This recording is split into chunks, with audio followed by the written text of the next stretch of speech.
Hey guys, how's it going? I'm HJG White, a popular investor from eToro. For many years now, I have been an investor in Warner Brothers Discovery, specifically before the merger. Now we're 2 years into the merger, I couldn't be happier with how things are going. We have paid off an insane amount of debt. If you've watched my other videos, you'll know that we paid off $12 billion in the first year of paying down debt. And now the entire rest of the debt is fixed rate at under 5%. One of the reasons that this debt is now so manageable is we got all of it at an incredibly favourable time. Now we've entered a time of incredibly high interest rates on government bonds. So the people that have our debt that are getting 4% of incredibly high risk debt back, they could sell this to us cheaper, maybe for 3% or 2%, and they could take this money and invest it in government bonds and get 5% guaranteed returns. Another huge win for the business as well is last year in Q1 we had Hogwarts Legacy, which was just this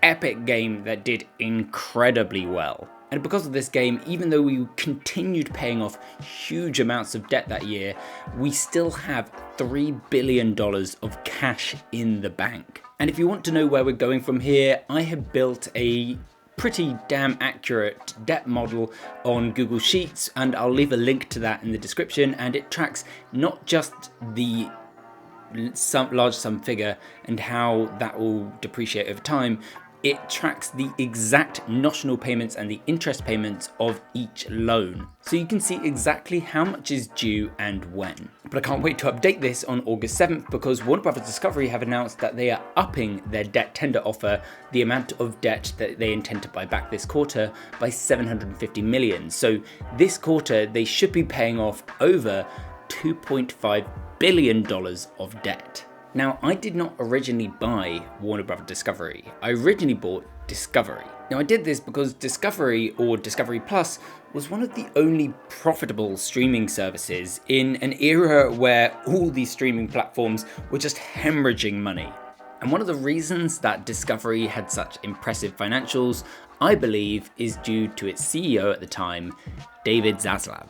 Because of his success here, in a world of profitless overspending giants, Zaslav was an exciting pick to be the captain of the new Warner Brothers Discovery ship. And so far, from the goals that we set out with at the beginning of the merger, I have not been disappointed. We have hit every one of our goals that we set out. I actually think Warner Brothers Discovery was priced pretty fairly after the merger. However, there was one pretty big problem other than its $50 billion in debt, and that was that Discovery had bought Warner Media off AT&T, and AT&T shareholders, as a part of the Warner Brothers Discovery merger, were gifted Warner Brothers Discovery shares. They weren't simply just paid for in cash for the business.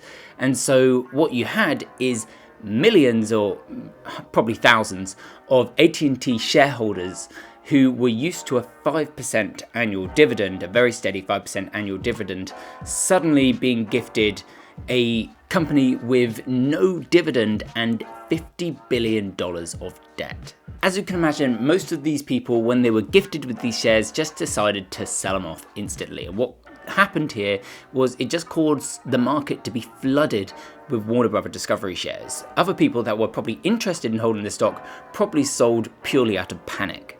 Now, when this happened, this is when I first decided to grow my position, because I saw there is absolutely nothing wrong with the business itself.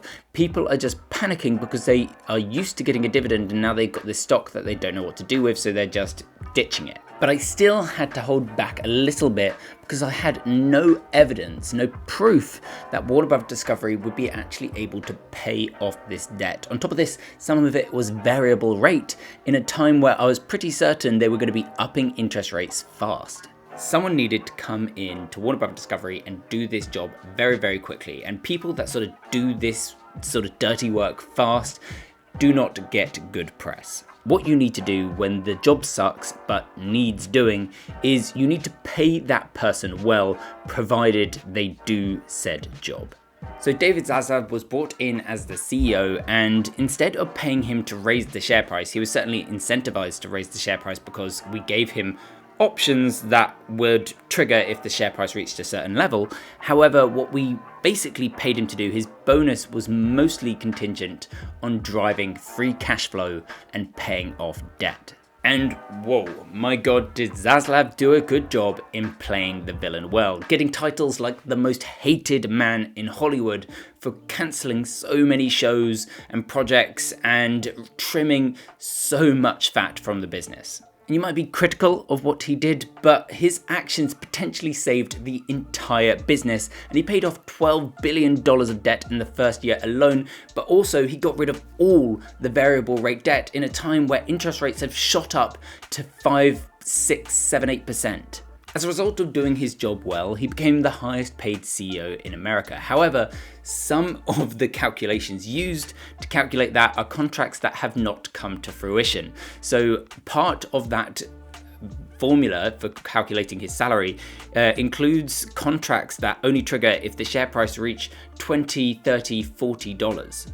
Now, the next point I added even more money was after the actors' strike. Now, the actors' strike was impeccable timing for Warner Bros. Discovery.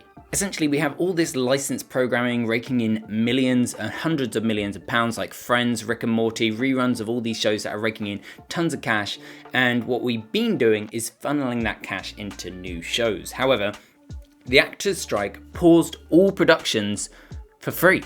This meant we had an entire period where we had almost no expenses and the ability to simply just, again, pay down billions of debt early. Again, the actors' strike is another example of where Warner Bros. Discovery are continuing to prioritize stability over growth. Of course, they could have ended the actors' strike quickly, and to do so would have been to prioritize creating new productions and having more movies and having more revenue in the next year. But by letting the strike go on longer, if you believe they did that, then they can pay down more debt and they have a more stable business. Again, this is a move I support, and I knew it would do nothing for the share price or for the multiple of the business. So yeah, again, after the actors' strike, I added more shares. Now, this is where I get a bit frustrated because I read the comments online on various articles. What I think people don't get is it's been written on the front page of every financial statement, not that any of these people actually read the things, that the priority right now is paying down debt. It isn't growth. It is written on the front page of every financial statement. It is also written based in the employee incentives in their contracts, and you can read all of this information online, and I have done. If you don't want to read it yourself, you can watch my other videos. I think Zaslav is a clown. Fire Zaslav, the man that did the opposite of everything one should do. Find a CEO who has done less for shareholders than Zaslav relative to his pay. Either these people are bots or they have no idea what shareholders paid Zaslav to do. I totally get why these people are upset, because a lot of them probably invested too much when the price was too high, and now the share price has dropped 67 or 70% since then, and so they're probably panicking. They didn't dollar cost average on its way down like I did, so I can totally get why they're frustrated, but they're just wrong. And I needed to get this in context before talking about the split, because I need to get across how absurd the idea of this split is. Because this is being framed as something that Zaslav and Zaslav team have come up with. And while I'm biased because I am an investor in Warner Bros. Discovery, to me this context will help shine a light on why this Financial Times article is complete BS. First of all, the reason that I won't be going into other articles on this subject is because all other articles seem to only reference the Financial Times articles, except for one, which is the wrap, which references the Bank of America analyst herself. Jessica says, in our view, the current composition as a consolidated public company is not working. Analyst Jessica Reif Elrich wrote in a note to clients, at current levels, we argue that exploring strategic alternatives such as asset sales, restructuring and/or mergers would create more shareholder value versus the status quo. She then goes on to claim, at the time of the transaction, our bullish thesis was predicated on 1, the unique, valuable assets underpinning the new company, and 2, Warner Bros. Discovery's scale allowing the company to protect securely challenged linear business, and their streaming service was ramped and the studio reinvigorated. While several financial assumptions behind the combination of Warner Media Discovery have not materialized, we still believe several of Warner Bros. Discovery's assets are best in class with tremendous unrecognized value. First off, analyst Jessica Reif Eldridge wrote in a note to clients, I really doubt that journalists at the Wrap are reading notes to clients from Bank of America. Bank of America definitely sent this to this article for it to be published. And I just don't really get what she means here. It seems like she's saying that she just wanted the stock to sort of burst right out of the gate, that she expected all their assets to do really well right from the get-go, when we have things like DC Universe that right now is in a complete revamp. Not only should you expect a lack of growth and a lot of resistance coming out of a merger, your focus also has to be on entirely restructuring the business, not on growth. What I wanted to understand is how, in Jessica's mind, we could split the business so that we have all the high quality assets and no debt, and the creditors get left with all the shrinking networks and the billions in debt. I also want to point out that the networks that get the low PE that Jessica really dislikes is the cash generative part of the business. Despite the fact that they have shrinking revenues, they are still generating huge amounts of cash, which is being really helpful in paying off the debt. So yeah, how is Jessica suggesting that we split the business without screwing over bondholders and getting ourselves massive lawsuits? Well, turns out that her plan is just to screw over bondholders. Here's what she says. While this would have potentially devastating impact on the value of Warner Bros. Discovery's debt, we believe a transaction such as this would be accretive to the equity value. She explained, in essence, this scenario would be a significant transfer in value from debt holders to equity holders. Moreover, while the optics of this are clearly not ideal and the risks are significant, the nature of Warner Bros. Discovery's investment-grade debt covenant life offers this as a realistic potential option. What? How could you be such a psychopath? In essence, because these people were kind to us and didn't put too many contingencies on this debt, she's noticed that we could actually screw these people over. And I just hate this way of doing business, this cutthroat way of screwing people over. The reason I hate it is because it rarely ever works. As she says, it's high risk. And what we could end up with is being left in tons of lawsuits. Over the next 5 years, Zaslav is more likely to spend time in a courtroom than in the DC studio. On top of this, you're doing all of this to try and get the PE ratio higher so that we can be more like Netflix. Well, we aren't Netflix and we know it. In essence, this scenario would be a significant transfer in value from debt holders to equity holders. Essentially, this would mean that the debt holders get left with no money and we get all the money, provided that we don't have to spend all that money on lawyers. Fortunately for us, and despite the title of the Financial Times article, there is no evidence anywhere to suggest that Warner Bros. Discovery have actually suggested this. Zaslav these days gets inundated with analysts and journalists suggesting a whole number of things that he should do, like buying Comcast and Paramount. And the way that Zaslav responds to all of this stuff is we are considering all options. Which, if you didn't know, is polite CEO for off. You think we didn't think of that? Look at this title, Warner Bros. Discovery drafts breakup plan. From this title, you would assume that Warner Bros. Discovery have drafted a breakup plan. So let's read this article.